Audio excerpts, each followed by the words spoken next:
కొడుకు బాధ్యత. పార్వతమ్మ అనే ముసలావిడ వీధుల వెంట తిరిగి బిచ్చమెత్తి బతికే రోజుల్లో 6 ఏళ్ల అనాథ బాలుడుగా అనంతుడు ఆమెకి దొరికాడు.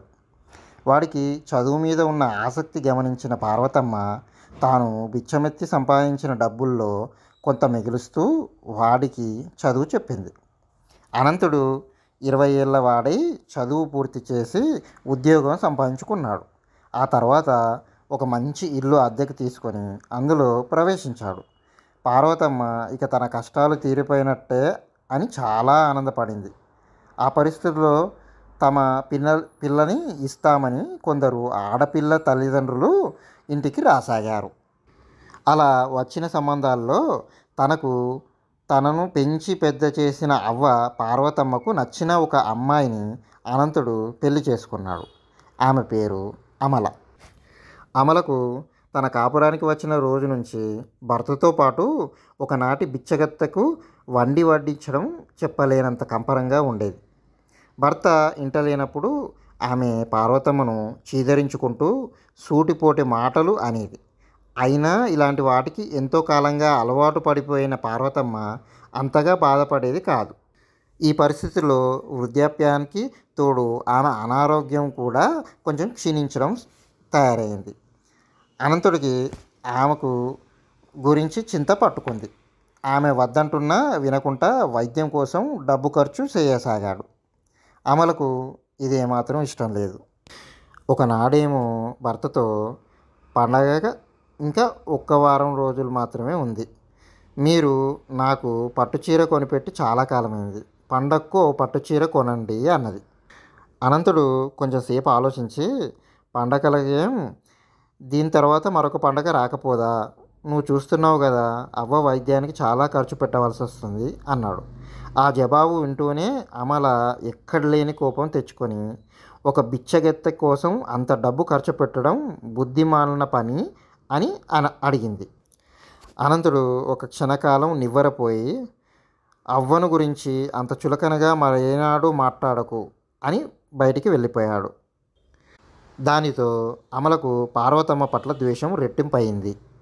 ఆ రాత్రి భోజనాలయ్యాక ఆమె భర్తతో, నేను పగలంతా ఎంతో క్షోభపడిపోయానో మీకు తెలియదు.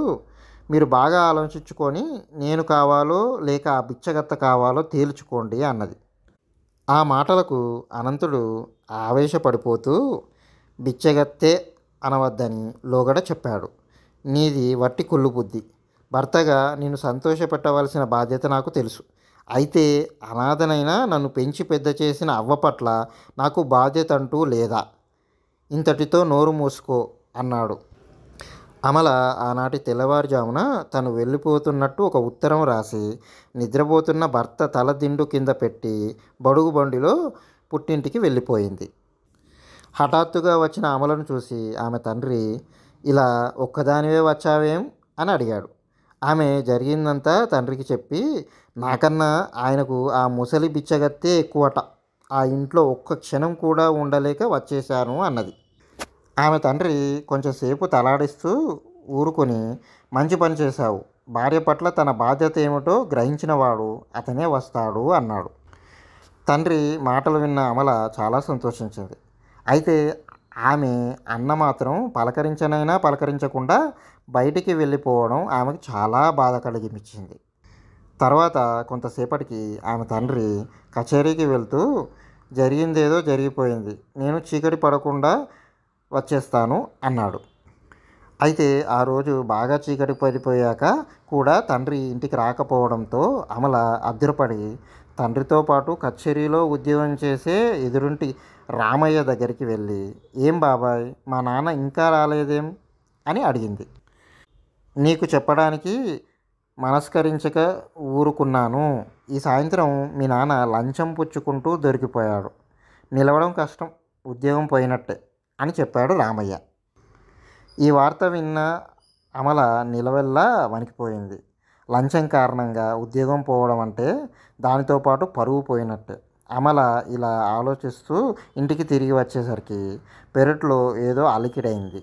ఆమె అక్కడికి వెళ్ళేసరికి తండ్రి నూతి పళ్ళెం మీద ఏదో కాగితం పెట్టి వెళ్ళిపోతున్నాడు. అమల గబగబా పోయి తండ్రి చేయి పట్టుకున్నది. ఇక ఎవ్వరికీ నా ముఖం చూపట్టలేను తల్లి, నా దారిన నన్ను పోనీ అన్నాడు అమల తండ్రి. అదేం మాట నాన్న, లోపలికి రా అన్నది అమల వచ్చే దుఃఖాన్ని ఆపుకుంటూ. ఈ వయసులో ఉద్యోగం పోయినా నా బతుకు ఎలా గడుస్తుంది అన్నాడామె తండ్రి బాధగా. దిగులు పడకు నాన్న, నీ ఉద్యోగం పోయినా అన్నయ్య ఉద్యోగం ఉందిగా, కొడుకుగా నిన్ను పోషించవలసిన బాధ్యత అన్నయ్యకు లేదా అన్నది అమల. ఆ సమయంలో పెరటి తలుపు తెరిచి అక్కడికి వచ్చిన అమల అన్నయ్య ఆమెతో, ఆ బాధ్యత విషయం తర్వాత చెబుతాను, ముందు ఈ సంగతి చెప్పు. అమల, కాళ్ళు చేతులు బాగుండి గౌరవనీయమైన ఉద్యోగం చేసుకుంటున్న నాన్న లంచం తీసుకోవడం నీకు అసహ్యం కలిగించడం లేదా అన్నాడు. దైవ సాక్షిగా నన్ను నాన్న మీద అలాంటి అసహ్య భావం నాకు ఏమాత్రం లేదు అన్నది అమల. ఆ జవాబుకు ఆమె అన్న నవ్వి, లంచం తీసుకోవడం లాంటి అతి నీచమైన పని చేసిన నాన్నంటే నీకు అసహ్యం కలగడం లేదు, కానీ అంగవైకల్యం వల్ల మరో దారి లేక బిచ్చగత్తైన మారిన పార్వతమ్మ అంటే నీకు అసహ్యమా? ఎటువంటి నేరం చేసిన వాడైనా తండ్రి కనుక పోషించవలసిన బాధ్యత కొడుకుగా నాకున్నదన్నావు అన్నాడు. అవును లేదా మరి అని అడిగింది అమల కోపంగా. ఆ బాధ్యత నాకున్నదన్న సంగతి నువ్వు చెప్పనవసరం లేదు.